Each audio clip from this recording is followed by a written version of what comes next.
Olá a todas e todos, eu sou Roberto Santana, estamos aqui para mais um encontro do nosso grupo de estudos para pensar o Brasil na leitura da obra O Povo Brasileiro, de Darcy Ribeiro. Esse é o nosso último encontro, né, onde a gente vai discutir a conclusão do livro, que se chama O Destino Nacional, que também é, né, a conclusão do documentário, o último episódio do documentário, capítulo 10.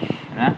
Então, hoje eu vou fazer uma rápida apresentação aqui sobre o conteúdo, né, da conclusão do livro e depois passar para todos os participantes que estão presentes aqui hoje darem as suas impressões sobre o livro, colocarem o que mais chamou a atenção, o que foi mais determinante na sua leitura e qual a importância, né, da leitura desse livro, do pensamento do Darcy Ribeiro para a militância de esquerda em geral do Brasil, né? Lembrando que esse é um grupo de estudos organizado pelas Brigadas Populares e com o intuito militante, né? De fornecer uma discussão profunda sobre a obra do Darcy Ribeiro para toda a militância de esquerda do Brasil. Bem,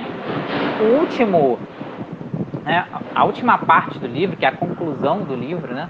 Ela tem um título, né, que é o Destino Nacional, que tem muito a ver com a proposta, né, de pensamento do Darcy Ribeiro. Né? É curioso como desde a capa do livro, né, onde a gente tem o título O Povo Brasileiro e o subtítulo do livro, que é muito importante, né, a formação e o sentido do Brasil. Né? Então, fica já bem denotado desde a capa do livro, né, o que o Darcy queria nos mostrar com essa obra, né? Não é só uma obra que conta a formação do povo brasileiro, né? Desde o choque entre as três matrizes principais e todo o desenrolar histórico que vai formar, né, culturalmente, etnicamente, antropologicamente o povo brasileiro. Mas é também discutir o sentido do Brasil, né? Então, o Darcy ele sempre se coloca como um sujeito ativo na realidade, né? Bem pegando bem a ideia do Marx de que o mais importante do que entender a história é transformá-la, né? Transformar a realidade. Então, quando o Darcy ele chama já a atenção na capa do livro, né, a formação e o sentido do Brasil, ele está deixando muito claro o que ele está colocando ali. Né? Em outras passagens, em outras obras, ele avisa, né, quem estiver esperando uma obra neutra, né, vai se decepcionar, né? Tem aquela frase que ele fala, são homens de fé e de partido, né? Ou seja, minha escrita tem lado. E a ideia dele que traz sentido do Brasil é justamente colocar que o Brasil, enquanto uma civilização, ainda num processo, né, de fazimento, né, para usar a expressão que ele usa muito, o Brasil ele tem um objetivo para si, primeiro, de ser um povo em si mesmo, né, de finalmente poder ser si mesmo, e um sentido na história da humanidade, né, que é ser uma das grandes civilizações futuras da humanidade e, com isso, né, contribuir para a formação de uma formação de um outro, né, de um outro ser humano, de uma outra humanidade, de uma outra forma de nos relacionarmos, né? Que com certeza para ocorrer terá que superar toda a estrutura capitalista e as relações capitalistas, né? E aí quando se chega ao final do livro e a gente se depara com esse título da conclusão do livro, que é O Destino Nacional, né? Novamente ele traz essa ideia lá do início do sentido, né? Sentido, destino, ou seja, existe uma possibilidade do Brasil ser o que ele tem potência para ser, que é uma das grandes civilizações da história da humanidade. Para isso, ele vai ter que, né, o povo brasileiro vai precisar superar uma série de entraves que foram colocados por nós mesmos ao longo da história e também por interesses externos que nos condicionaram ao longo ao longo da nossa existência. Então, nessa conclusão, primeiro o Darcy vai chamar a atenção o que é um povo. Né? Um coletivo de pessoas, um conjunto de pessoas que vive, né, para si mesmo. Né, que tem as suas características culturais, étnicas, que habitam um determinado território, mas que, acima de tudo, se reconhece enquanto um povo. Né? A sensação de pertencimento, né? A sensação de que se faz parte de uma mesma comunidade. Isso está feito, segundo Darcy. Né? Desde o início do livro até o final, ele nos apresenta, né, a ideia do brasileiro como pertencente a um país, a um povo, Brasil, uma cultura, isso já está feito. Isso foi feito ao longo desses mais de 500 anos. Né? Os brasileiros se entendem como, né, co-cidadãos de um mesmo né, de um mesmo estado, de um mesmo povo, né, que tem uma cultura que parece contraditório dizer, mas é homogênea na sua diversidade, né? Ela é plural e, ao mesmo tempo, ela se reconhece como única. A gente reconhece tudo como cultura brasileira, das mais variadas manifestações do nosso povo, né? O que falta ao povo brasileiro é a administração soberana da sua existência, né? E esse é o desafio que o Darcy nos coloca, né? E ele vai colocar o porquê que esse país nunca existiu para si mesmo, porquê que o povo brasileiro nunca existiu para si mesmo, né? Ele chega, inclusive, a utilizar um termo que é proletariado externo, né? Ou seja, como o Brasil, o povo brasileiro, o país Brasil, sempre foi um proletariado externo do mercado internacional capitalista, né? O Brasil, ele nasce com o capitalismo, né? O Brasil, enquanto povo brasileiro, enquanto que nós compreendemos contemporaneamente, ele é fruto da expansão do capitalismo internacional, né? E de maneira subalterna, como colônia e depois como país de capitalismo dependente, né? Então, o destino do país, ele sempre foi conduzido por interesses estrangeiros, né? Dos quais sempre se completaram uma elite, né? E ele chega a usar esse termo, uma elite que é completamente alienada do próprio país, né? Que ela habita, né? E por isso que, né, a burguesia brasileira, e antes, no momento da colônia, a classe senhorial brasileira, ela tem horror a tudo que é brasileiro, né? E por isso que ela é colonizada, né? Por isso que ela é subalterna, porque ela sempre se colocou numa posição subalterna ao mercado internacional, subalterna aos interesses capitalistas internacionais, e por isso mesmo sempre achou que tudo de bom que vinha de fora e sempre teve vergonha do que tinha de dentro, né? Como esse país nunca foi governado para si, ele sempre foi governado por interesses estrangeiros e por uma pequena camada que sempre se completou dessa subalternidade internacional do Brasil, né? O povão, né, o povo brasileiro, né, ele sempre foi direcionado, governado, administrado no maior desleixo, né? Da pior maneira possível, da maneira mais desleixada possível e da maneira, claro, também mais violenta, opressora possível, né? O Darcy pontua muito bem todo o livro, né? Ele desmonta qualquer tipo de fantasia de que a Constituição do povo brasileiro foi uma coisa, né, harmônica, maravilhosa e tal. Não, ele demonstra como, né, naquela célebre, né, célebre frase que ele faz, né, como uma metáfora que ele faz do Brasil como um moinho de gastar gente, né? Ou seja, um moinho que triturou milhões e milhões, né, de negros, de indígenas, de mestiços, de mulatos, enfim, ao longo de toda a sua história e continua triturando até hoje. E do qual essa pequena camada, né, reitora, essa pequena camada que governa o país de modo subalterno ao capitalismo internacional, sempre se completou disso e sempre foi agente ativo, né, desse processo de gastar gente ao longo de toda a nossa história, né? Então, o Darcy ele coloca os dois pilares fundamentais para se entender a formação do povo brasileiro e compreender o país que a gente tem, né? Que é o colonialismo e a escravidão. Essas são os dois pilares fundamentais para entender o Brasil. De um lado, o colonialismo. O Brasil, como a gente entende, ele foi criado como um espaço subalterno, né, do mercado internacional capitalista. E assim permanece até hoje.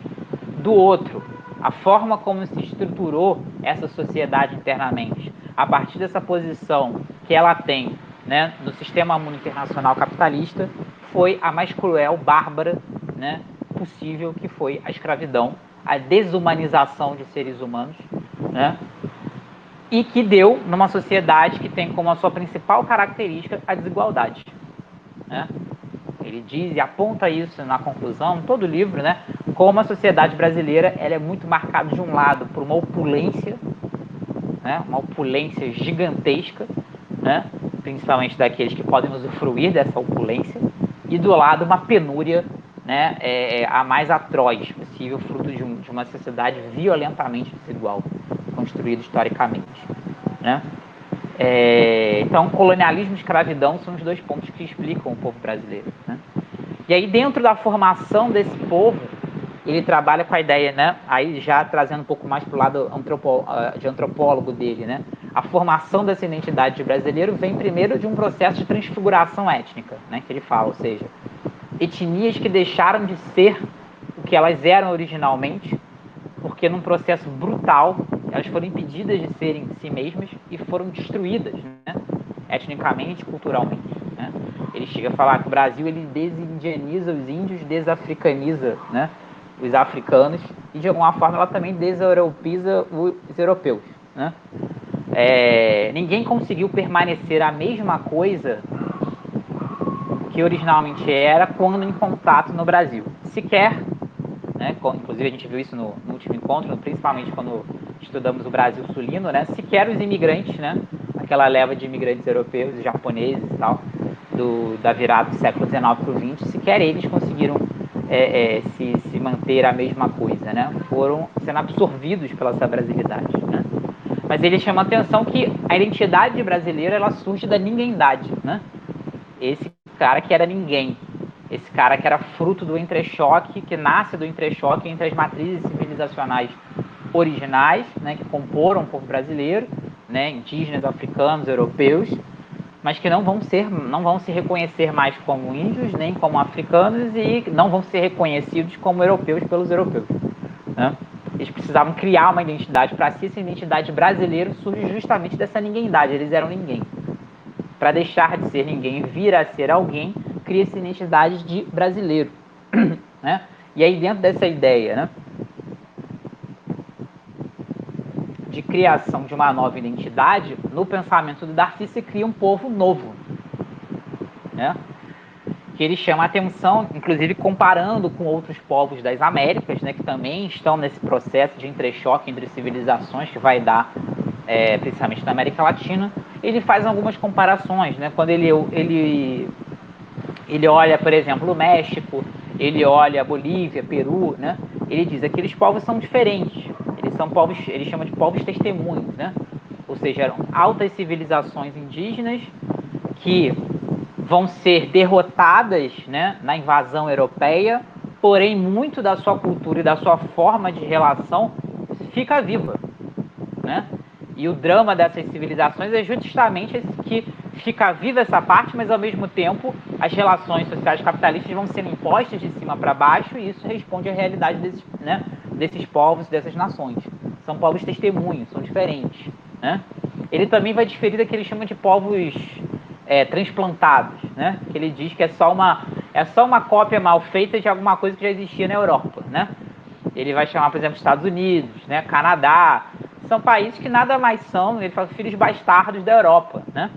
Ou para ser, né, mais científico, né, ele vai cunhar um termo de civilização neobritânica, né? Ou seja, são desdobramentos de uma civilização britânica que vão ganhando alguns contornos próprios, mas que efetivamente, né, no seu âmago, são desdobramentos de algo que já existia, né? Estados Unidos, Canadá, Austrália, Nova Zelândia, né? O que tinha lá do apartheid na África do Sul, né? Daquele mundo dos brancos sul-africanos, etc. Ele vai trazer, inclusive, isso para cá, na América Latina, para a Argentina e Uruguai, né? E na visão do Darcy, né, aquele processo de embranquecimento da população que foi tentado na virada do 19 para o 20, que não deu certo no Brasil, mas teria dado certo na Argentina e no Uruguai, a enxurrada de imigrantes brancos e tal, embranqueceram a população desses países. Já vi, inclusive, algumas críticas a essa posição do Darcy, de que não, né, de que, na verdade, isso seria justamente o discurso da classe dominante racista desses países e que, na verdade, etnicamente, esses países também seriam diversos, também existiria, claro que houve sim uma enxurrada de entrada de imigrantes brancos e que aumentou o percentual da população branca nesses países, mas que existe uma quantidade imensa de argentinos que são frutos, né, do encontro do europeu com o indígena, e no caso do Uruguai, inclusive, existe uma comunidade afro-uruguaia numerosa. Claro, não da proporção que é o Brasil. O Brasil, nesse caso, é um caso muito ímpar, né, na América do Sul, mas existe uma comunidade afro-uruguaia poderosa. Mas, de qualquer forma, no pensamento da Darcy, ele faz essa diferenciação.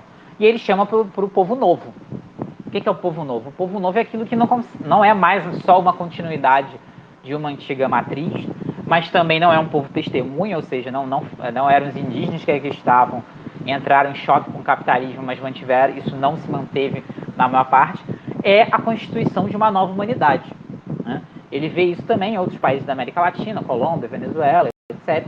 Mas o Brasil seria o exemplo por excelência desse povo novo. É uma nova humanidade que está, né, em processo de fazimento, num processo, né, ainda num processo histórico de formação, né, e por isso mesmo um processo histórico, antropológico, cultural muito mais difícil, porém muito mais rico, né, com muito mais possibilidade. E é justamente, e aí me parece em algum momento, ele faz um paralelo com alguns conceitos, né, do Marx, né, quando o Marx falava de classe em si, classe para si, né, ou seja, aquela classe que se reconhece em si e depois para si, ou seja, que se organiza politicamente em prol dos seus objetivos, né, para um bom leitor marxista percebeu ali, né, tem umas entrelinhas nessa conclusão, quase que o Darcy faz ele chega a usar a palavra povo em si, né, não me lembro se ele chega a usar a expressão povo para si, mas é mais ou menos isso que ele quer dizer, né? Ou seja, o povo brasileiro ele já se compreende em si, ele se compreende como uma unidade, com toda a sua diversidade sempre, mas ele se compreende como uma unidade, ele se compreende como um povo só, né? Falta a gente conseguir ser um povo para si, né? Ou seja, que o país realmente seja para os brasileiros, porque ele nunca foi, né? Ele nunca foi, ele sempre foi um proletariado externo do capitalismo internacional que poucos aqui se completam. Ele nunca foi um povo, né, para si, né? Então, ao longo da nossa história, nós conseguimos formar um Estado-nação. Dentro desse Estado-nação, né, o que ele chama de macroetnia nacional, né? Ou seja, uma macroetnia nacional que se desenvolve numa identidade étnico-nacional, né? Quando ele nos diz isso, o que ele está dizendo? Ele não está dizendo que não existe pluralidade, muito pelo contrário, né? Ele atesta a todo momento que uma das marcas do povo brasileiro é a sua pluralidade, é a sua diversidade, e que isso é maravilhoso, né? As teses racistas que vieram do século XIX dizem que o problema do Brasil é justamente isso, porque tinha muito índio e muito negro, né? O que ele quer dizer é que essa diversidade, né, étnica, racial, de cores, né, de formas de falar, de sotaques, etc., ela não se desdobra num estranhamento entre entre esses diversos componentes, né? Então, formada, né, essa identidade nacional brasileira e a compreensão do brasileiro como um povo, né, em si, não existem movimentos separatistas por causa, né, de dialetos, identificação étnica, né, diferente como a gente vê em outros países. Outros países, inclusive menores, e que, para o nosso olhar de brasileiro, parecem países muito mais homogêneos do que o nosso, né? Quando a gente olha, por exemplo, a Espanha, é meio difícil entender ali, né? Por que Catalunha quer separar da Espanha? Mas todo mundo não fala tudo igual e tal, não. Mas tem um dialeto ali do catalão. Aí você vai ver a Catalunha do tamanho do estado do Rio de Janeiro, né? Desse tamanhozinho. Mas eles querem ser independentes, isso aqui. Ué, né? Para nós é um pouco difícil entender essas coisas, né? Agora mesmo tá tendo lá o problema na Ucrânia, mas aí tem aqueles 2 lugares na Ucrânia que a maioria é russo. Eu falei, mas o que os russos estão fazendo na Ucrânia? Aí você tem que puxar a história da Ucrânia, enfim. É muita coisa, né? É muito coisinha. E aí, o que o Darcy chama a atenção é que isso não se verifica no Brasil, né? Essa diversidade e pluralidade que existe no Brasil não se desdobra num estranhamento, né? Muito pelo contrário, né?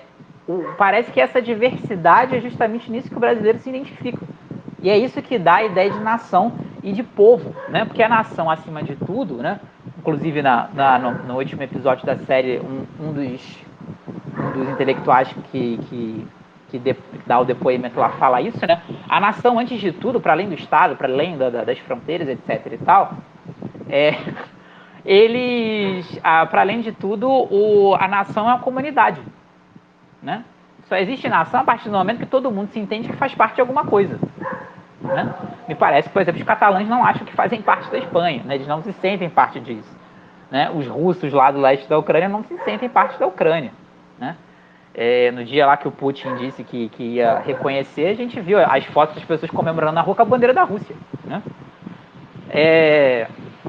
Isso não existe no Brasil, né? Isso já existiu. Se a gente for procurar a história do Brasil, principalmente no século XIX, onde estava gestando a formação da identidade brasileira ainda, nós tivemos revoltas separatistas, ideias de separar o Brasil, né? Partes do Brasil do país, né? O Darcy, no documentário, inclusive, o Darcy chega a chamar a atenção, né? Onde a gente chegou mais perto disso foi na revolta dos cabanos, né? A cabanagem, na Amazônia, do século XIX, uma revolta do período regencial, chegou a tomar, inclusive, Belém e Manaus, as duas principais cidades do norte, e ali, como antropólogo, Darcy coloca, né? Ali poderia, se aquilo tivesse dado certo, aqueles caboclos da Amazônia poderiam se etnicamente identificar como uma outra coisa, nem como brasileiros, nem como indígenas, mas como uma outra coisa. Mas não aconteceu, né? O poder central do Brasil Império chacinou as pessoas, foi uma das maiores barbaridades da história, né? Mais de 100 mil mortos na revolta da cabanagem, e manteve-se, né, aquela parte da Amazônia atada ao Brasil. Esse processo sociológico, histórico continuou, e hoje a gente não se vê mais dessa forma, né? A Yasmin estava brincando aqui no bate-papo, falando que os sulinos querendo ser um país, né? Porque teve um tempo aí, algum tempo atrás, principalmente nessa ascensão aí da extrema-direita, surgiu, né? O Sul é meu país, né? Mas soa tão caricato isso, né? Que justamente por ser troça, você vê que a coisa não é séria. Bem, e aí o Darcy vai falar, tá, mas quais são os problemas do Brasil então? Porque tem divisões grandes no Brasil. Se não é uma divisão, né, de identidade étnica, né, de grupos que reivindicam, né, não serem brasileiros, né, o que divide o Brasil? Ele fala, o que divide o Brasil é a estratificação de classes, né? É essa sociedade extremamente desigual, com todos os outros fenômenos sociais que perpassam elas, né, raciais, de gênero e por aí vai. Mas é essa desigualdade gritante que é fruto, né, de uma sociedade que foi construída em cima da escravidão, né, em cima da desumanização dos trabalhadores, dos mais pobres, de um país que nunca foi construído para si, mas para alimentar um mercado internacional, né? O ponto nevrálgico da sociedade brasileira, que divide os brasileiros, é a estratificação de classes, né? É essa divisão de classes atroz, bárbara, que existe no Brasil, essa desigualdade tremenda que coloca, como eu já disse, de um lado a opulência mais luxuosa e do outro a penúria mais, né, mais bárbara que existe. Né? E aí ele vai colocar, né, que nós somos um povo, até o momento, impedido de sermos nós mesmos. Né? Essa frase é muito forte. Né? E aí no final do livro, e também no final da série, o Darcy ele começa a pontuar umas coisas muito fortes, e aí aparece o homem de partido que ele era, né? E para nós militantes isso é maravilhoso, não é aquele intelectual de escrivaninha, né, de gabinete, né? Ou como diria o Garcia Neira, intelectual de cafeteria, né? Quando ele começa a marcar, assim, ó, a primeira coisa, nós somos um povo impedido de sermos nós mesmos. Né? Tudo aquilo que há de mais brasileiro, de manifestações mais pujantes da nossa gente, é uma vergonha para a nossa classe dominante. Tenta esconder, né? Quando não é possível esconder, aí eles gourmetizam, né? Para usar um termo que está bem em moda, eles gourmetizam, né? Isso parece desde o bloco de carnaval lá em Salvador com corda para separar o povo, né, dos VIPs, né? O camarote aqui na Marquês de Sapucaí, ou seja, não tinha como, né, esconder o carnaval. Nosso carnaval, que é totalmente africano, não tem nada a ver com o carnaval da Igreja Católica, não tinha como esconder. O que você faz? Aí você cria, né, espaços de gourmetização que é para a nossa classe dominante também poder participar dos momentos de festa popular, mas sem se misturar, né? Enfim. E aí nós somos um povo impedido de sermos nós mesmos. E aí que chega a segunda frase que o Darcy vai marcando, né? A segunda, né? Que é, nós não nos apegamos ao passado, né? Nós estamos abertos ao novo. Nós estamos abertos ao futuro. Né? Então, ninguém aqui, né, do povo brasileiro, as lutas que a gente tem, os desafios que a gente tem, fica se apegando a coisas do passado. Né? Novamente, quando a gente vê confrontos como esses, né, da Rússia com a Ucrânia, aquele monte de nacionalidade que existe na Espanha, etc., é um apego ao passado, né? Que é muito aquele mito também da pureza original, que é uma coisa muito, inclusive, conservadora, fascista, né? Yasmin tá balançando a cabeça aí, porque é benjaminiana, sabe disso. é muito essa coisa que no passado nós tínhamos uma pureza do nosso povo que em algum momento dessa história se perdeu e agora nós vamos resgatar ela. Isso é muito fascista, né? Isso é muito de extrema direita. E o Brasil não é isso. A gente não se apega às coisas do passado, né? A gente se apega sim, e tem que se apegar, inclusive, principalmente nós como militantes, a acabar com os processos de silenciamento que existiram ao longo da nossa história. Né? E esse é um debate que hoje está muito vivo. Né? E aí entra muito da questão afro-brasileira, entra muito da questão indígena, das mulheres, etc. Porque a nossa história, se a gente foi um povo impedido de sermos nós mesmos, como o Darcy mesmo denuncia, então muito da nossa história foi contada, né, de uma forma muito enviesada, né, de uma forma dos dominantes, da forma daqueles que sempre puseram a ordem que queriam. Né? Aquela, como diria o ontológico Samba da Mangueira, história que a história não conta. Né? E agora a gente está conseguindo contar outras histórias que tinham sido silenciadas ao longo da nossa existência enquanto povo. Né? Mas nós não estamos presos a esse passado, a gente está aberto ao novo, a gente quer construir a coisa nova. Justamente por nós termos sido impedidos de sermos nós mesmos, agora a gente quer ser a gente mesmo. Então não vamos criar o Brasil que a gente quer, né? Que é uma coisa nova, que é uma coisa que só vai existir aqui. Né? E aí a gente chega no finalzinho do livro. Eu queria ler com vocês os 2 últimos parágrafos, que eu acho que são muito, muito eloquentes, né? Um primeiro ponto onde ele vai... Algo que não tinha aparecido, inclusive, no livro todo, que vai aparecer na última página, na penúltima página, mais precisamente, que é onde o Darcy vai fazer a conexão do Brasil com o restante da América Latina. Né? E ele vai colocar o Brasil dentro dessa pátria grande, e aí ele é um parágrafo que é curto, mas que abre toda uma discussão civilizacional, né? Essa palavra que a esquerda odeia discutir, inclusive, mas vai ter que discutir em algum momento. Né? Quando ele diz assim, né? Na página, no meu aqui é 454, mas é o 1, 2, 3, é o antepenúltimo parágrafo. Nosso destino é nos unificarmos em todos os latino-americanos para a nossa oposição comum ao mesmo antagonista, que é a América anglo-saxônica, para fundarmos, tal como ocorre na comunidade europeia, a nação latino-americana sonhada por Bolívar. Hoje somos 500 milhões, lá nos anos 90, né? Hoje já é muito mais. Hoje somos 500 milhões. Amanhã seremos 1 bilhão. Vale dizer, um contingente humano com magnitude suficiente para encarnar a latinidade em face dos blocos chineses, eslavos, árabes e neobritânicos na humanidade futura. Esse parágrafo ele é de uma profundidade histórica, civilizacional, sem precedentes, talvez na história das ciências sociais brasileiras. Por quê? Primeiro que ele vai entender, né, que a humanidade no futuro, né, no que a gente, nos processos que estão em andamento, que a gente não sabe como é que vai acabar, mas a gente espera, como revolucionários, que acabe da melhor forma possível, a humanidade ela está se criando cada vez mais em grandes blocos civilizacionais, né, que precisam se entender. Né? Ou a gente se destrói e se mata. Né? Que são grandes tradições culturais, né? Grandes tradições de humanidade. Né? E ele compreende que a América Latina é uma forma de ser humano. É uma civilização, né? A mais nova de todas, inclusive, né? Historicamente falando, e que o Brasil, dentro da América Latina, é o principal país, né? É o que tem mais peso internacionalmente. Então ele coloca esse Brasil uma civilização dentro da composição de um grande bloco civilizacional, que é esse bloco latino-americano, e aí ele retoma o Bolívar, a ideia da unidade latino-americana, né? Faz até uma comparação com a União Europeia, que enquanto a gente não conseguir ter uma América Latina autônoma, não vamos para frente. E é muito interessante que ele cita o antagonista, aí tá de novo o homem de partido, né? Que não se esconde atrás das letras.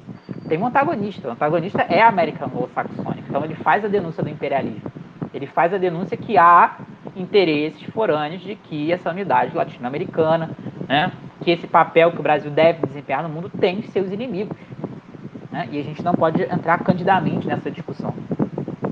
E ele cita outras grandes civilizações, China, né, os eslavos, principalmente a Rússia, o mundo árabe, né? Poderíamos citar aqui também a África, poderíamos citar a Índia, que é uma civilização milenar, né? Índia e China são as civilizações mais antigas da história da humanidade. E os neobritânicos, que né, Inglaterra, Estados Unidos e seus filhos bastardos por aí. Na humanidade futura, né? Isso me lembra muito Teotônio dos Santos, né? Para quem sabe, para mim conhece, sabe que eu orientando o Teotônio, né? Que o Teotônio ele tem um conceito que ainda vai ser melhor desenvolvido na história do marxismo, que é o conceito de civilização planetária, né? O Teotônio ele não aceitava, né? E o Teotônio e o Darcy são, né, digamos, parentes de pensamento, né, ideologicamente. O Teotônio ele não aceita a explicação de globalização, por exemplo, fazendo apenas um parênteses aqui, né, gente? O Teotônio não aceita a explicação de globalização a partir do capitalismo neoliberal, né? Ele entende que globalização é um processo de fusão da humanidade que vai perdurar aí por séculos, né? E que ele compreende que isso só vai ser possível com a superação do capitalismo. Então, na verdade, a globalização não é um fenômeno capitalista. Na verdade, o capitalismo está tentando frear a globalização, porque a globalização, na sua máxima potência, ela entra em contradição com as relações de produção capitalista. Isso é um outro curso, né? É um outro grupo de estudos. Mas me lembrou muito esse parágrafo do Darcy sobre esse pensamento do Teotônio de uma ideia de uma civilização planetária, né? Que seria uma sociedade comunista onde tudo que a humanidade já fez ao longo da sua história seria patrimônio comum de todos. É nisso que o Darcy está colocando, né? Nós, enquanto brasileiros, enquanto civilização brasileira, nós teremos um papel fundamental nessa humanidade futura. Mas para isso, primeiro, nós precisamos nos livrar, né, das correntes que nos prendem. E aí ele continua, aí a gente chega na parte final do livro, que é mais aquela exaltação e um chamamento de responsabilidade a nós, militantes, né? Somos povos novos, ainda na luta para nos fazermos a nós mesmos, como um gênero humano novo que nunca existiu antes. Tarefa muito mais difícil e penosa, mas também muito mais bela e desafiante. Na verdade das coisas, o que somos é a nova Roma. Uma Roma tardia e tropical. O Brasil é já a maior das nações neolatinas, pela magnitude populacional, e começa a sê-lo também por sua criatividade artística e cultural, né? Ou seja, se os europeus, o Ocidente, né, acham que tem toda aquela ideia também do passado mítico deles, né, que vem da Grécia, da Roma, o Darcy está falando, peraí, mas a maior nação de fala neolatina é o Brasil, não está na Europa. Então dá licença aqui que a gente vai passar, né? É isso que ele está dizendo, né? Dá licença que a gente vai passar, né? E nós já somos um país gigante, nós temos uma população gigante, nós temos vários recursos naturais e nós temos uma criatividade artística cultural, isso me chama atenção, enorme, belíssima. O que está faltando? Aí ele, seguindo a leitura. Precisa agora sê-lo no domínio da tecnologia da futura civilização, para se fazer uma potência econômica de progresso autossustentado, né?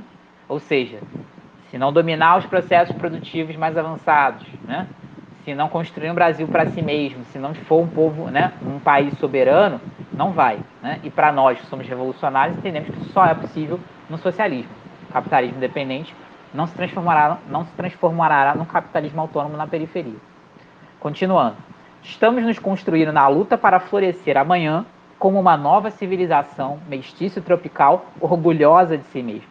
Mais alegre porque mais sofrida. Melhor porque incorpora em si mais humanidade.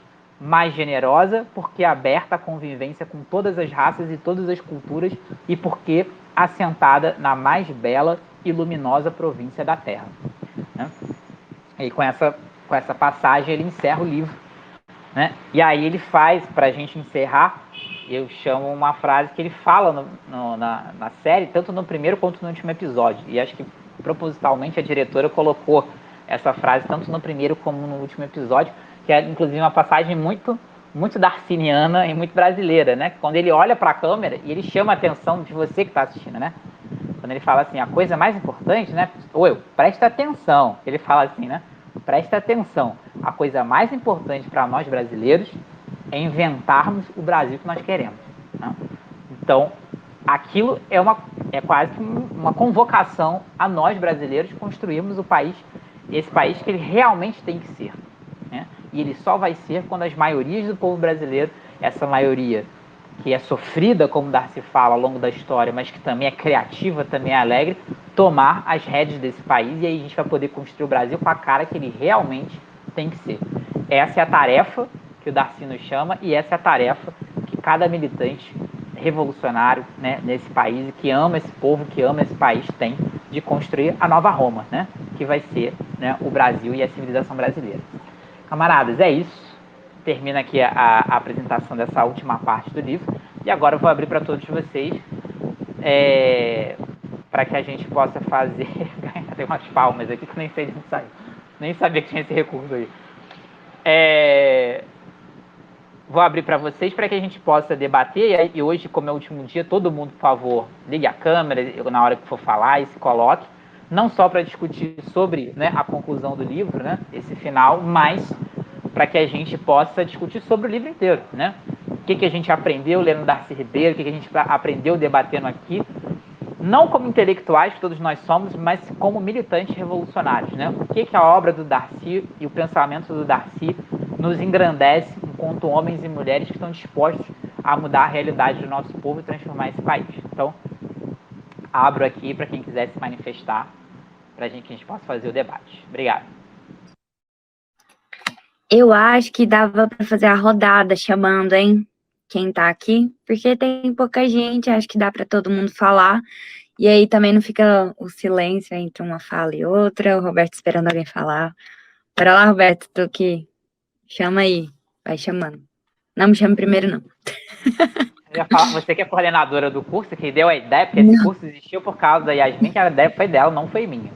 Tá? Vamos dar os louros aqui para todo mundo que agora está acabando o curso, vamos dar os créditos para as pessoas. E Lara também, que é da coordenação, que sem Lara não existiria curso. Porque Lara é que arrumou e-mail, Dropbox, grupo de WhatsApp. Sem Lara, nada existiria. Lara está para sempre no meu coração. Tá? Mas vamos lá. Quem começa aí? Livre, espontânea vontade aí. Torquato, que sempre fala bem. Vai lá, Torquato.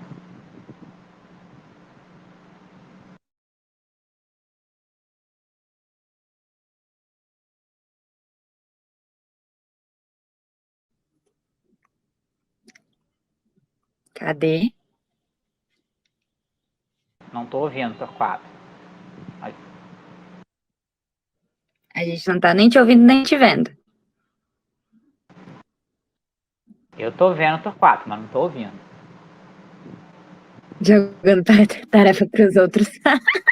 Ai, tá bom. Yasmin, vai lá, Yasmin. Você que é coordenadora do curso, por favor. Tá, depois eu vou chamando um por um, tá bom? Tá, é isso. Aí você começa e já fica com a tarefa de chamar os outros. Tá bom. Bom, quando entrei nas brigadas, né, uma questão que eu ficava pensando é sobre um dos nossos princípios, que é o nacionalismo revolucionário. E dentro das conversas com a militância, né, a gente se deparou muitas vezes sobre essa questão, né, porque é algo muito recorrente durante as nossas militâncias, desse orgulho de ser brasileiro e dessa necessidade também de enaltecer nosso povo, né? Que se a gente, enquanto povo, né, a gente vê a necessidade cotidianamente disso. E aí, estudar sobre isso foi algo, né, uma preocupação em relação a compreender também o Brasil, né? Por isso pensar o Brasil, né? Existe uma questão na história crítica, né, do nosso país, que é como a gente compreende a Revolução Brasileira, né? Compreender o nosso passado, né, mas não tentando buscar um retorno, como foi dito pelo camarada Roberto, né? Inspirado com certeza na teoria da história de Benjamin, mas tentando pensar uma revolução como algo novo, né, como um rompimento, como uma transformação. E na tradição crítica, né, principalmente da sociologia, a gente consegue perceber vários teóricos, né, que se deparam com a questão do Brasil e meio que fica numa noção de revolução que não rompe, que trabalha a questão da nação, mas não consegue avançar, consegue trazer algumas características, né? Algumas questões, eu acho que o Darcy, inclusive, cita o Sérgio Buarque, né? Então, o patrimonialismo, o Gilberto Freire com a questão do patriarcado, várias, e aí, né, influências de vários povos, né, e o que eu percebi lendo Darcy, né,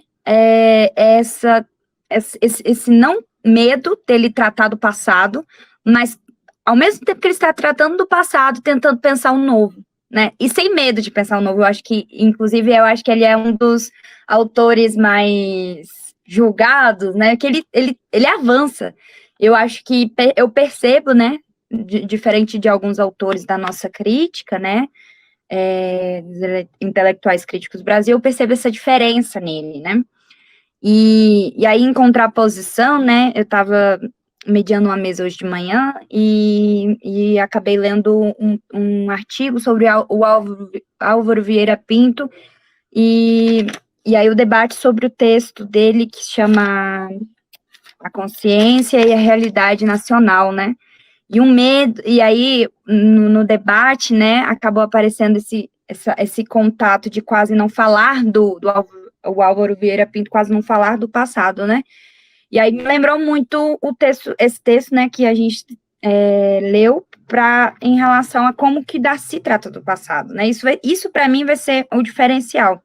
Então, pensar esse novo e atrelar do novo a noção de revolução, né? A gente pensar a revolução, né? A nossa revolução, tentando compreender também uma amplitude, né, como ele chega a falar nesses últimos parágrafos, né, compreendendo, então, a característica da latino-americana, né, a importância que o Brasil tem também para a emancipação dos povos, né, não só a gente quanto povo.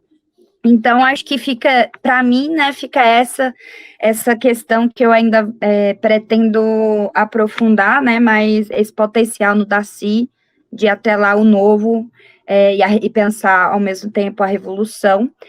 E isso, né, para pensar isso, não deixar, não tem como não pensar a nação, né? Então, nação, novo, revolução. Acho que essas três palavras, né, conseguem trazer o que de mais ficou marcado e também o que é mais importante para a nossa militância ao buscar compreender o Brasil, né, enquanto nação. Eu acho que é isso.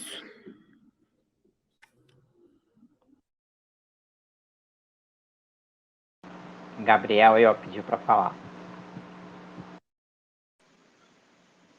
Boa noite, camaradas.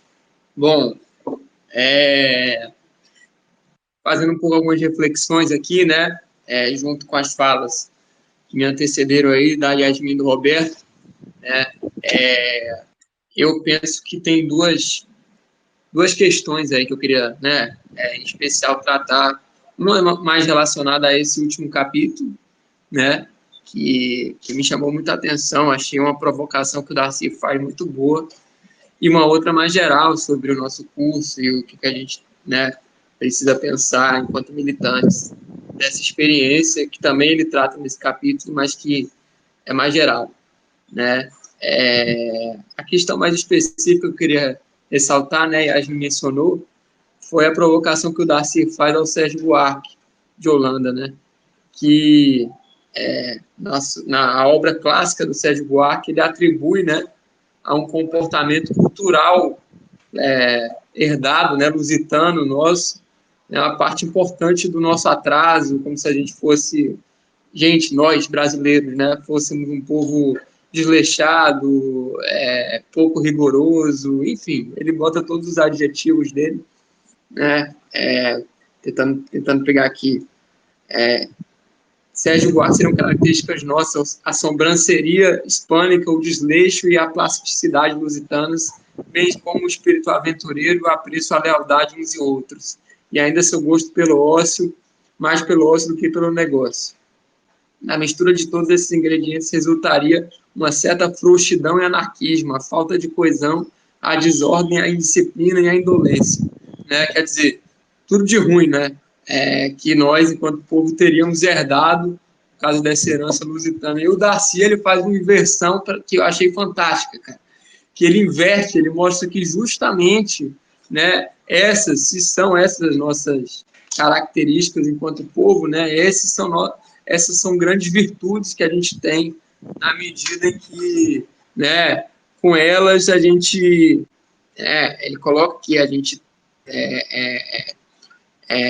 se nós fôssemos, né, o inverso disso, teria nos tirado a criatividade do aventureiro, a adaptabilidade de quem não é rígido, mas flexível, a vitalidade de quem enfrenta, ousado, azares e fortunas, a originalidade dos indisciplinados, né? Ou seja, ele faz uma inversão aí que eu achei fantástica, né? Mostrando que, na verdade, isso que é o complexo de vira-lata, né, que é atribuído a nós brasileiros, é exatamente, né, dialoga exatamente com a nossa principal contribuição e com o que nós somos hoje, né? Um povo criativo, que olha para o futuro, e ele faz aí um golpe de mestre aí nessa perspectiva do Sérgio Buarque, que é muito frequente, não só no ambiente acadêmico, né, ainda hoje, mas ela está na base de um senso comum, né, que se cria pelos brasileiros para se subtrair, né, para se diminuir, né. Então eu queria só reforçar essa passagem que eu achei muito boa. E de uma forma geral, cara, dialogando mais com a nossa visão militante, né, do livro, eu acho que um ponto que o Darcy chama muita atenção é que nós, né, quando falamos da formação do povo brasileiro, por se tratar de um povo novo, nós ainda estamos nesse processo, né? A gente ainda está se construindo, né? A gente ainda precisa se inventar de muitas maneiras, né? Não é um processo que está concluído, né? Nesse último capítulo ele reforça muito isso também. E eu acho que, pensando um pouco na prática política, essa questão que a Yasmin traz, né, da nossa organização reivindicar o nacionalismo revolucionário, coloca ela numa posição de vanguarda, né, para fazer essa disputa, né, do que nosso povo, né, de qual é o processo, né, quais são os desafios, quais são as aspirações que o nosso povo tem, né, para seguir se construindo, né, o que nós devemos reivindicar, né, quais são os passos que a gente deve seguir. Eu acho que toda organização política popular, na medida em que faz a sua luta, contribui nesse processo, né. Mas eu acho que as brigadas populares, modéstia à parte, têm um avanço importante de estar plenamente consciente disso, né? Estar plenamente consciente da importância de fazer essa disputa, disputar os elementos nacionais, disputar os símbolos nacionais, reivindicar a todo momento a nossa história enquanto povo, a história das nossas lutas, né? Um ponto que chamou a atenção, só um comentário à parte, né? Mas recentemente teve a data de aniversário, né, da Revolta dos Malês, e a nossa organização fez uma publicação sobre tal nas redes sociais, e eu vi uma pessoa comentando que nós tínhamos sido a única organização que tinha se colocado, né? Eu não sei se realmente foi, mas eu achei isso assim, sintomático dessa reivindicação, né? Que é muito importante. Nossos camaradas aí de Santa Catarina, também hoje estava lendo a parte do Brasil sulista, né? Que o Darcy fala muito da Guerra do Contestado, né? E nós temos lá a nossa ocupação reivindicando, né? A ocupação contestada reivindicando essa luta. Então, assim, são elementos que a gente traz para a disputa e que eu acho que são essenciais para uma organização de esquerda revolucionária poder, né, estar dentro desse desafio de entender o que o nosso povo pode vir a ser, né? O que o povo brasileiro pode vir a ser. Óbvio que o povo ele vai se reinventando, independente de se ter uma organização revolucionária ou não, né? O povo se reinventa a todo momento com seus processos de resistência, de luta. Não precisa ter uma organização socialista para estrar a bandeira, fazer o samba-enredo dela, reivindicando a história dela. Não precisa disso, né? O povo se reinventa. Mas quando nós, né, como revolucionários, entramos nessa disputa, a gente traz essa perspectiva também de transformação radical, profunda, que a gente precisa no Brasil, né, socialista, revolucionária, em diálogo com todos esses elementos nacionais, populares, que perpetram a nossa história. E eu acho que isso é um avanço assim, importantíssimo, que eu já tinha, né, acho que todos nós já tínhamos plena noção disso, mas o livro do Darcy me chamou muita atenção para isso, que eu acho que fortalece ainda mais essa compreensão. É isso. Já chamo o próximo.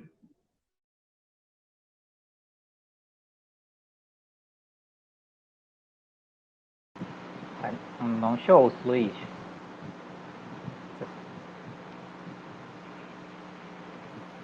Alguém tá ouvindo?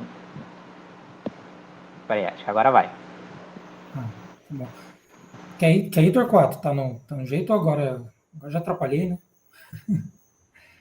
Tá, eu gostei tanto da fala do Gabriel que eu fiquei até meio desconcentrado. Eu estava esquecendo minha fala já, estava muito boa. Merece um corte aí, parabéns aí. A fala de Asin foi muito boa também. Mas tentando aqui recuperar o fio da meada, acho que o que mais aproveitei do livro, né? O que eu mais aproveitei da perspectiva militante foi a resolução foi dirimir certas dúvidas acerca de uma questão nacional.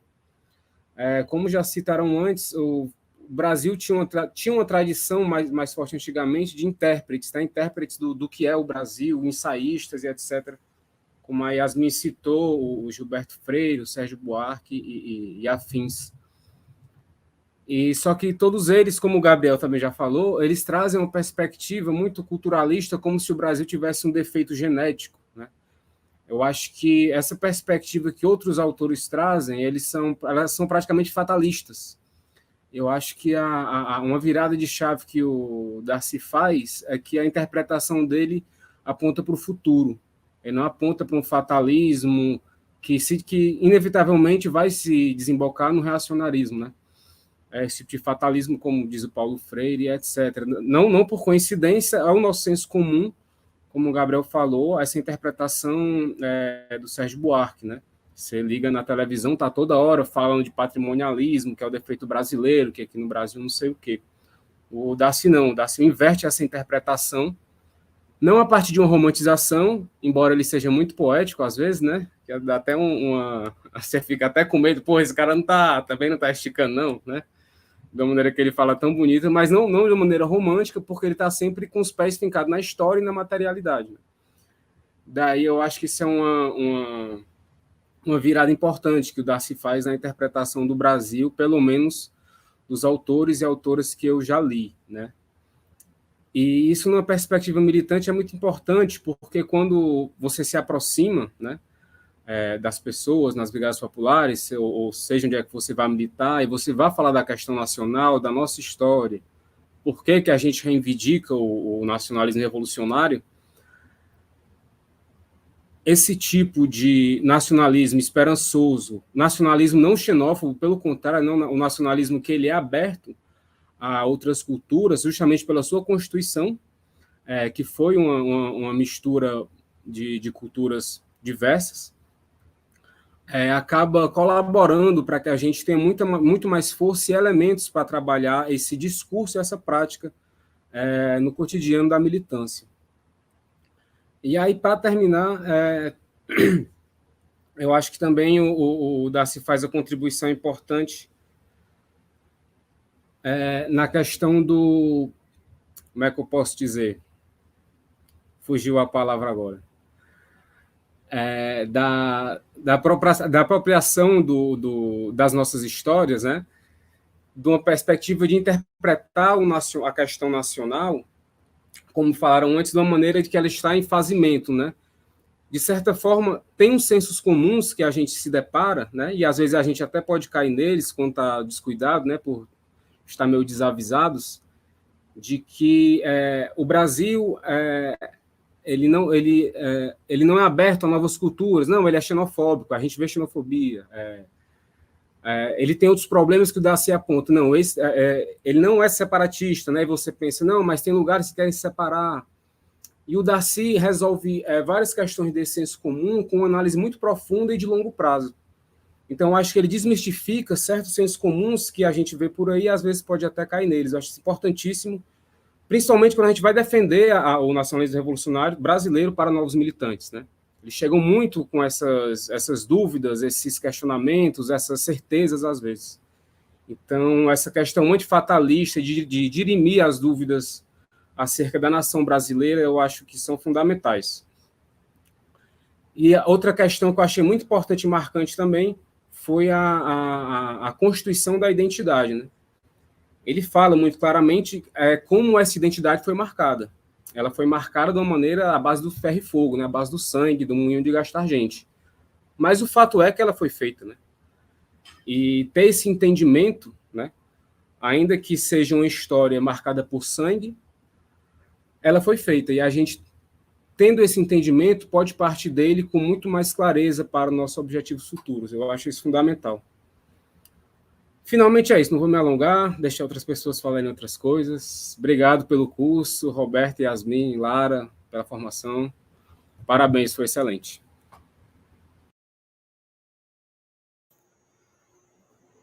Beleza. Pessoal, estão me ouvindo agora? Joia. Estamos sim. Obrigado aí, camaradas. Acho que eu tenho uma fala um pouco diferente da maioria, se não todos aqui do grupo. Assim, eu sou um militante de formação tardia, para usar o termo, e em processo de fazimento, né, para usar o termo do Darcy. Eu não sou um intelectual ou um acadêmico, eu sou um engenheiro, trabalho numa empresa, né, uma multinacional americana, e entrei para militância, participei do movimento estudantil lá atrás, mas eu entrei de fato para a militância durante a pandemia pela necessidade de se organizar e fazer alguma coisa, mas de maneira totalmente sem embasamento e formação nenhuma, assim, teórica, né, de qualquer espécie, apesar de trocar muito e conversar, mas sem uma base, né. Então, a minha militância, inicialmente, quando eu entrei para as Brigadas Populares, foi por afinidade com colegas que eu acompanhava, e que me indicaram para as brigadas aqui de Campinas, que eu não conhecia, e a partir daí eu comecei a participar das atuações junto à comunidade, né, a ocupação Nelson Mandela. Então, a minha atuação sempre foi muito prática, de se organizar para ajudar a organização e aquela luta, no sentido puramente prático mesmo, de somar, né, para aquilo que fosse necessário. E ao longo desse processo, eu sinto, né, uma carência muito grande dessa formação, da formação de maneira geral. E aí vem os textos base das próprias Brigadas Populares, que é uma grande bússola assim, para a nossa atuação enquanto organização. E essa formação, para mim, essa formação aqui que nós estamos finalizando hoje, né, para pensar o Brasil, teve uma importância enorme, assim, de entender justamente um pouco dessas referências, e isso eu acho que ajuda, de alguma maneira, primeiro, né, entender quem somos de verdade, sabe? Quem nós somos, e não vou entrar muito no debate do texto, mas as principais mensagens, assim, que para mim ficaram justamente o fato da gente entender que nós, enquanto povo, não existimos para nós mesmos. Nunca formamos o Brasil para nós mesmos. Que a gente sempre foi, e eu, dentro de todos os privilégios que eu reconheço, né, me entendo enquanto brasileiro e compartilho dessa visão de povo brasileiro, e que faço parte de uma luta revolucionária e para tentar mudar o destino do Brasil, numa perspectiva de construir o Brasil que nós queremos, e que a gente possa ser, numa nova perspectiva de organização, de civilização, né, como o Roberto comentou, uma nova forma de ser feliz, sendo quem nós somos. E não ser feliz no modelo que nos é imposto ou nos é vendido, porque às vezes não é nem tão imposto assim, né? Mas é muito mais na perspectiva da gente negar a própria cultura, a nossa própria história, e não acreditar mais que a gente tem a opção de tomar as rédeas do nosso próprio futuro enquanto nação, enquanto povo, né? Então, eu acho que isso me dá muito fôlego para a militância, porque uma coisa é você atuar numa perspectiva muito pontual, por exemplo, numa ocupação que tem uma luta específica que vai ser provavelmente histórica, né? Assim, vai levar muitos anos, E aquela conquista pode ser uma questão histórica para aquela comunidade, né? Só que ganhando ou perdendo, conquistando ou tendo derrotas, se você tem uma luta muito pontual, prática, é uma luta que o fardo o fardo se você não tem a dimensão histórica dessa luta, né? O fardo que você tem é daquela comunidade. E quando você entende um pouco toda essa construção histórica, você passa a ter como um fio condutor, né, como raiz, como fundação da sua militância, que constrói a sua atuação como militante, um trabalho muito maior e uma responsabilidade muito maior, porque a responsabilidade nos ombros de toda essa história, enquanto povo brasileiro, né? Então, eu acho que isso dá duas coisas. Eu acho que uma força, no sentido de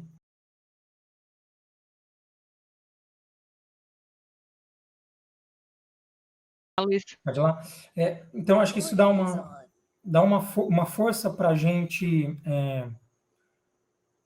ao mesmo tempo que dá uma força de toda essa história, nos empurrando para o futuro, que é isso que termina o livro, né? Nos fazendo, ou nos propondo, nos colocando numa situação de que a partir daqui a gente tem que levar para frente, né? Essa responsabilidade também nos dá uma perspectiva de que mesmo que a gente tenha uma conquista, no caso no trabalho específico aqui agora, nesse momento histórico pontual, na ocupação Nelson Mandela, a dimensão da luta histórica ela é infinitamente maior, né? E eu acho que encontrar camaradas e entender a importância de estar organizado, para mim foi muito um processo de fortalecimento, sabe? De militância. Inclusive para formar e organizar a sede, né? O nosso grupo aqui no território, que acontece sempre tendo uma renovação e a gente se manter fortalecido para que a gente continue forte e que essa organização possa continuar, mesmo que eu não esteja nela, né?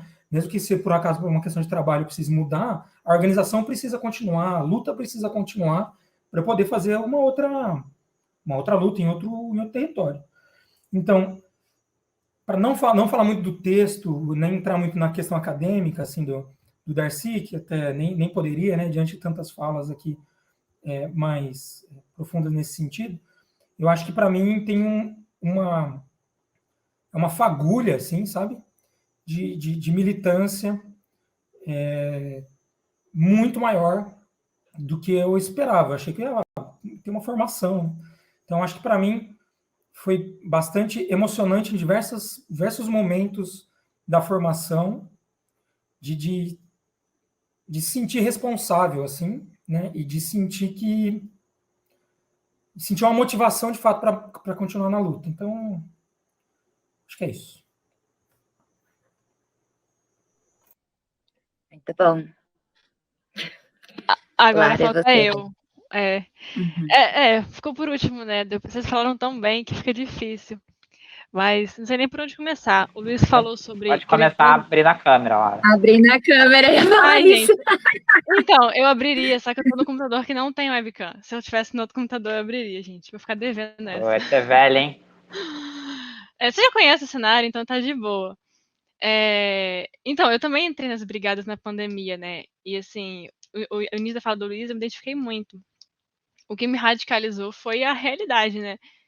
Eu acho que é o jeito certo mesmo de estar no caminho, porque chegou a pandemia, a gente vê tudo acontecendo. Eu também não sou muito da área acadêmica, apesar de fazer faculdade e tudo mais, eu não sou da área de humanas. Só que, assim, todos esses estudos, cara, me motivam demais, assim. Quando eu penso na realidade, eu falo, quero estudar. Me envolvi um monte de curso antes de entrar nas brigadas. E, assim, foi uma realização estar numa organização que tem esse objetivo de mudar a realidade que a gente vive, principalmente depois que a gente vê o quanto que ela tá podre, né? Mas, enfim, o Darcy Ribeiro expõe isso pra gente um pouco, o quanto tá podre a coisa. Ela já veio podre, né? Enfim, eu separei um monte de coisa aqui para falar sobre o Darcy, sobre como que a gente surgiu, né? Como que o brasileiro surgiu. Ele não é uma sociedade implantada, né? E, tipo, ele se desenvolveu a partir do zero. Então, assim, antes mesmo da gente surgir, a gente foi desfeito, na verdade. Eu acho que isso é uma coisa que eu vou levar para a vida, que eu não sabia disso, assim. Até a gente estuda na escola, mas com a compreensão muito rasa, né? Então, assim, as etnias já existiam, né? Já existiam os índios, já existiam os africanos, mas eles foram desfeitos, né? Então, primeiro, eles foram esvaziados para depois transformar em uma outra coisa. E outra coisa interessante também é que hoje em dia, por mais que a gente ainda tenha essas divisões, a gente não se identifica mais como separados. A gente já tem a unidade. A gente é um povo em si. E o que mais difere a gente, que o Darcy até falou nesse último capítulo, e eu achei um ponto bem importante assim para ressaltar, é que o que separa os brasileiros é a estratificação em classes. Então isso é uma coisa que a gente nunca consegue esquecer, porque está ali na nossa realidade o tempo inteiro. E isso desde o início, né? Porque os brancos vieram aqui, isso já é uma separação de classe. Então, esse é um entendimento que eu acho que a gente tem que levar para a vida mesmo. E que não é todo autor que fala, né? Que dá a cara desse jeito, tão explicitamente. Mas, enfim, eu acho que é isso, assim. A gente, como parte dessa massa, dessa sociedade, né? A gente está em construção, então é uma produção cultural, é uma produção de tudo que a gente vem fazendo. E é para o futuro, né? Eu acho que se tiver um mote para esse grupo de estudo, seria um povo em si para si, ressaltando o para si, né? Que é onde a gente está almejando. É isso. Não sei, mas acho que não tem nada para falar, gente. Só agradeço mesmo. Acho que foi ótimo. E vamos fazer mais, né? Vamos levar esse debate adiante. Não vamos parar por aqui, não.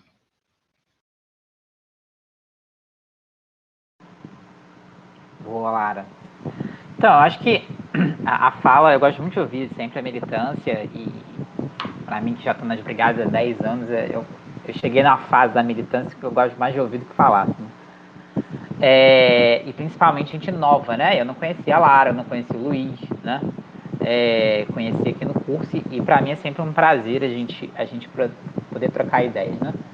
Eu sempre fui envolvido muito com formação política, mas a formação política para mim tem que ser assim, sabe? Eu não gosto desse negócio de eu gravo uma aula aqui, vocês assistem aí.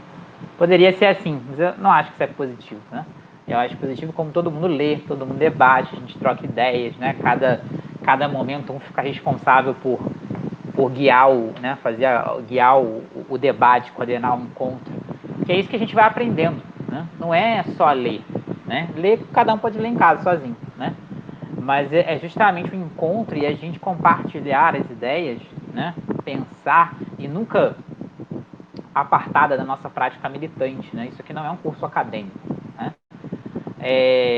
Nunca apartada da nossa realidade enquanto militante. É isso que dá Exato, a parte ativa que importa no final das contas, que a Lara colocou, exato. Então, assim, eu não leio Darcy porque eu quero estender todos os conceitos antropológicos dele. Até posso isso em outro momento da minha vida, para minha vida acadêmica, etc. Mas o Darcy sempre foi, de todos os intelectuais, ele é meu intelectual favorito, né? É o que mais me dá tesão de ler. E esse livro, O Povo Brasileiro, para mim foi o divisor de água, assim, que definiu a minha vida, né? Sempre tem aqueles autores, aqueles textos que você marca, né, a tua vida, que você olha, eu passei a ver o mundo de uma forma diferente a partir dessa leitura, ou me engajei na militância muito a partir dessa visão. E o Darcy, para mim, sempre foi esse farol, porque justamente, né, Torquato brincou, a forma poética dele escrever, que eu acho que que me seduz, assim, porque é muito chato o texto acadêmico, né? E eu acho que falta um pouco de poesia, e é chato porque tem essa lógica positivista, produtivista do capitalismo, né? Textos acadêmicos em outras sociedades serão escritos de outras formas, e não perderão a rigidez acadêmica, assim. O rigor que a ciência exige, mas não o formalismo que o capital nos impõe. Mas e o Darcy sempre me chamou a atenção, né, por causa disso, porque ele consegue fazer as coisas profundas, né? Esse livro ele é de uma complexidade científica assim, absurda, né? Mas apresentado dessa forma, né? Como que o povo brasileiro tem que ser apresentado, né? Com plasticidade, com beleza, né? E isso em nenhum momento perde o rigor científico que tem que ter, né? Ou seja, ele mostra que é possível fazer ciência de outra forma. É isso que ele está fazendo, né? Sem perder o rigor científico, mas é possível escrever e pensar de outra forma. Claro que é muito mais fácil para ele, que era um intelectual reconhecido, quando escreveu esse livro, né? Não vai você escrever isso na tese de doutorado, você vai ficar reprovado, vai jogar 4 anos da sua vida fora. mas para nós militantes é muito importante essa leitura, né? E aí o Gabriel trouxe um ponto importante, né? Da nossa organização, Brigadas Populares. Eu sei que quem está vendo gravado no YouTube não necessariamente é militante brigadista, pode ser militante de outra organização ou sequer ser militante, né? Apenas ser um cidadão que quer aprender mais. Mas para a nossa organização, Brigadas Populares, né? A questão do nacionalismo, ela não pode estar apartada da crítica ao capital, né? E isso é uma coisa que, para mim, hoje, inclusive, é ponto que para mim, é ponto de partida. Eu não começo a discutir ou debater esquerda, revolução, qualquer coisa, com gente que não entendeu ainda o que é a questão nacional, o que é imperialismo, o que é anti-imperialismo. Nem começo o debate, sabe? Porque já é muita preguiça não querer estudar, né? A gente tem muita produção, como o Darcy tem vários outros que entenderam no Brasil, outros intelectuais maravilhosos de esquerda que têm que ser lidos e aprofundados, sair dessa coisa, sabe, conceito de formação, vamos estudar base, superestrutura e bababá, o que é centralismo democrático. Tudo isso é importante, tem que estudar, tem que debater, é importante, mas tem que ir além disso. Isso já não é suficiente, sabe? E tem que entender o Brasil. Minha modesta opinião, acho que a melhor janela de intelectuais que esse país teve foi justamente a janela do Darcy, né? Que nada mais é do que os intelectuais que foram criados pela escola e pela universidade varguista. Foi isso, né? Tem gente que não gosta, tal, não sei o quê, mas a verdade foi essa, né? O Brasil do Getúlio Vargas, profundamente nacionalista, com todas as contradições que existiam naquele processo histórico, foi que criou todos esses intelectuais aí, né? Pode ver que todos eles começaram a produzir a partir da década de 40, 50, que pensaram o Brasil, né? E foi efetivamente onde a gente chegou mais próximo de ter uma revolução nesse país, que foi no início dos anos 60, né? O governo Goulart, a liderança do Brizola, etc., né? E um processo que foi, por isso mesmo, por tudo que ele poderia desencadear, foi violentamente derrotado no golpe de 64, né? E Paikman, né? Figuras como Jango, figuras como Brizola, que não eram comunistas, né? Declarados. Por mais que o projeto que o Brizola apresentava em 64 era... Ele não falava isso, mas só era possível com o socialismo, né? E daí que vem esse componente fundamental do pensamento brigadista, que é o nacionalismo revolucionário, que é o anti-imperialismo, que é entender que o capitalismo ele é, entre várias outras coisas, também um projeto de dominação internacional de determinados povos contra outros povos. Historicamente, o capitalismo ele se coloca dessa forma, né? Da mesma forma como a questão racial é fundamental para entender o capitalismo, né? O capitalismo ele não existiu em toda a sua história sem a questão racial, sem diminuir determinados grupos étnicos e sem apresentar um determinado grupo étnico, que são os brancos da Europa Ocidental, supostamente com uma superioridade racial, né? E que depois cruzou o Atlântico com os Estados Unidos, né? Essas questões não são, elas não são secundárias, elas fazem parte do próprio capitalismo e, portanto, tem que fazer parte da proposta de superação ao capitalismo, né? Eu gosto muito e venho estudando muito nos últimos anos, tem gente no marxismo que não gosta. Eu adoro a teoria do sistema mundo, adoro Wallenstein, adoro Arrighi, justamente porque eles vão lidar, né, o conceito que o Wallenstein cria de capitalismo histórico, né? Ou seja, para além da ideia de compreender como o capitalismo funciona e tal, a teoria do valor, etc. Mas tá, como é que o capitalismo se constituiu historicamente, né? Uma história do capitalismo, né? E aí vai aparecer o colonialismo, a escravidão, o racismo, né? A dependência, e entender o capitalismo como um sistema mundial. E dentro desse sistema mundial existem países centrais e periféricos, existem hierarquizações étnicas ao longo da sua história. Enfim, isso dá um outro grupo de estudos. Mas é fundamental que a gente consiga pensar nessa dimensão histórica, senão teoria por teoria fica no abstrato. se a gente não puxa essa teoria, né, para a materialidade. E o Darcy é um dos que faz isso. E aí ele puxa para a materialidade mais próxima a nós, que é a realidade nacional. Não tem como entender, né, o Brasil sem ler o Darcy Ribeiro. Né? Não tem como entender o Brasil sem ler esse livro. Né? E pode-se discordar, óbvio, isso aqui não é Bíblia. Pode-se discordar, né? Isso é ciência. A ciência tem sempre o espaço para a discordância, né? Inclusive para a superação de coisas que anteriormente poderiam ser verdade. Né? Mas não tem como. É aquele tipo de autor, aquele tipo de obra que não tem como desviar. Para mim, é igual Manifesto Comunista. Assim. Quase todo mundo começa as suas leituras militantes pelo Manifesto Comunista. O povo brasileiro, para todo militante revolucionário brasileiro, é uma obra que não tem como desviar.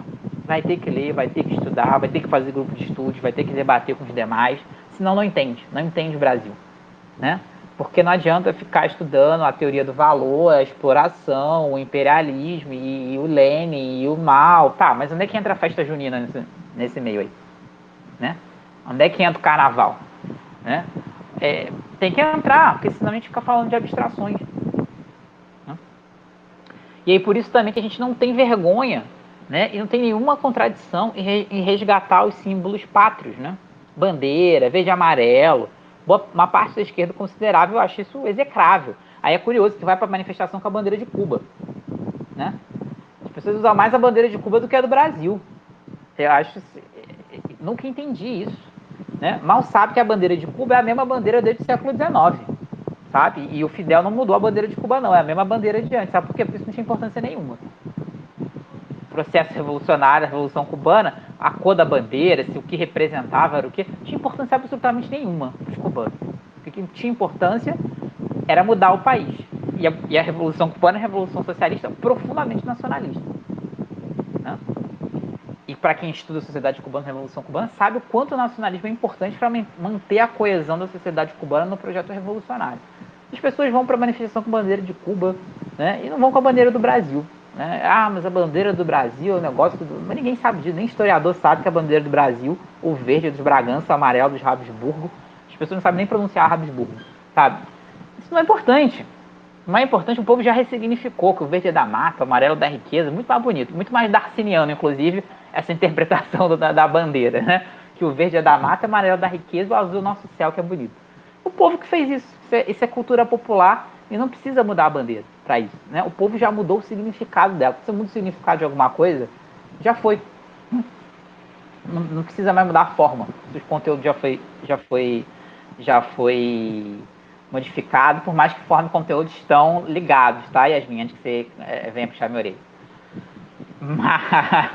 Mas não existe separação de forma e conteúdo, eu sei. Mas essa brasilidade é o que às vezes falta na esquerda brasileira. Né? E eu acho que a gente não tem como não mais a gente aguentar isso. Né? Vale mais o verde e amarelo que foi esse martelo, assim, na minha concepção, para trabalhar com a massa e fazer a Revolução Brasileira. Bem, do que eu tinha para colocar é isso. Né? Eu queria agradecer a todo mundo que participou. Agradecer muito a Yasmin e a Lara pela coordenação. Sem elas esse curso não existiria. Tá? Agradecer a todo mundo que participou, principalmente quem ficou até o final, Gabriel, Torquato, Luiz, né? Outros camaradas que passaram muito por aqui, né? O André, né? A outra companheira aqui do Rio, que eu esqueci o nome, Milena, né? Que participou bastante, Mamed, né? E outros que participaram, quem está assistindo aí, né? Que está nos dando aí o prazer da audiência posterior aí, também obrigado pela sua audiência, sua atenção, né? E entender que a gente pode fazer, né, muito mais cursos, né? Torquato tá lembrando aqui para curtir e compartilhar. Você que está assistindo o vídeo, curta o canal das Brigadas, compartilhe os vídeos das Brigadas, entre no nosso site brigadespopulares.org.br, curta as nossas redes, temos todas as redes, tem Instagram, tem Facebook, tem Twitter, né? Futuramente teremos um TikTok, ainda não temos, mas no futuro vamos ter. Mas agradecer a você que também ficou na audiência, né, e continuar, né, no futuro teremos outros grupos de estudos, outras discussões, convidar a todos e todas para que se juntem a nós no futuro. É isso, gente. Pátria livre, venceremos e viva o povo brasileiro. Venceremos. Venceremos. Obrigado. Venceremos. Vou encerrar, gente.